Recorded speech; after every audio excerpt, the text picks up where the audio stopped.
What's going on, YouTube? This is your boy Texas Fed Texas Brett. So, I want to do a quick little review of the bike. It's a 2019 Road Glide. Has a stage 1. I put on some Willy G on the handlebars, gas tank, um, the derby cover. Just a few touches to personalize it. I bought the sissy bar for my girl. I'll usually take that off though whenever I ride solo. So to start off, if y'all saw the previous video, I'm coming from a 2012 Nightster, 1200cc Harley Davidson, and if you ever ridden a Nightster or a Sportster or any of the 1200cc vehicles or bikes, y'all know what it's like. Now this bike, it's a lot heavier. You can definitely tell the weight. The Nightster to me was still a heavy bike. This is just pretty much twice the weight, probably twice the size too. I think this is a very good. It's not as intimidating as I thought it would be. It handles really well, and it's surprisingly. I don't want to use the word nimble, but it moves. It doesn't slug around. You get on the throttle and it definitely moves. Don't expect sport bike performance, but it up and goes. I'm not sure if the touchscreen that I have, the full touchscreen, comes standard on 2019, but I have it, and it's good. I've used the GPS a few times. I'm always using my Bluetooth for the audio, and I haven't messed with the settings or anything, but my biggest thing is the GPS. Whenever you're gonna turn or you have to do anything, it'll lower the volume, and again, probably in the settings it'll give you the option to higher the volume of the voice telling you what to do or where to turn or what. But the way that I have it set up, the music will lower the volume, so I'll know that something is coming up, but I don't necessarily see it. And I'll usually have the screen to my on the audio, so I guess it's kind of my fault for both not checking the actual GPS and having the screen on the or not checking the settings for the volume settings to higher the voice or do whatever I have to do.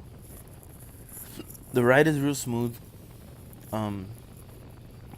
I bottomed out a few times going over bumps and stuff like that, like speed bumps, the ones in the schools or near the schools that are like real sharp, meant for you to really slow down. And even though I bottomed out, it doesn't feel that bad on the bump. Potholes, stuff like that, you'll definitely feel them, but it's nothing compared to a Sportster or like my previous Nightster. That when you hit a bump and you'd feel the shock go through your fucking back. This one, you just you'll feel that you went over a bump, but you won't really suffer from it.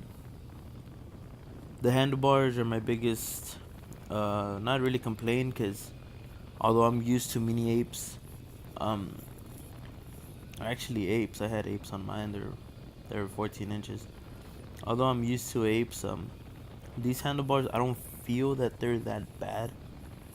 I don't feel like it affects my driving as much, and I'm kind of getting used to it, which I don't really want to, but I'm getting used to it.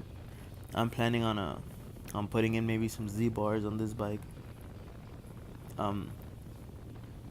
But yeah, if there's anything that I would change on this bike, it'd probably be that. The handlebars.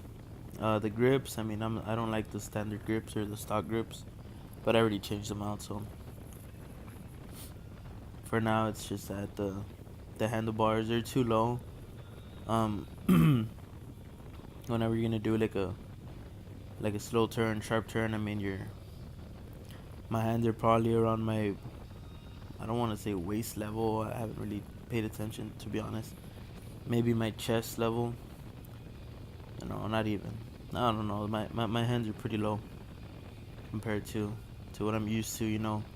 Pretty much shoulder length or shoulder height.